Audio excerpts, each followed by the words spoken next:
We have supported over 500 businesses every year in West Lothian, including the Windows Supply Company, who are a leading manufacturer and trade supplier of UPVC windows and doors.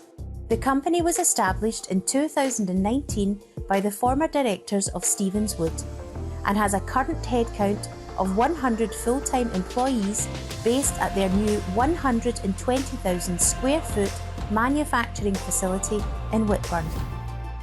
So we're actually really excited. We've actually just completed our 4th year of trading. We've actually been 3 years in the Livingston area, and we've now just completed our 1st year here in the Whitburn area. This year in particular seen us actually have a 32% growth, which we're really, really excited about. So 4 years ago we actually started out with just 26 employees. Over the last 12 months we've actually created 35 positions within the company, and we're now sitting with a current headcount of 160 employees. This next year's growth is going to see another 37% growth, and in that we're looking to bring in another 30 to 40 people, which is going to create amazing opportunities for the local market.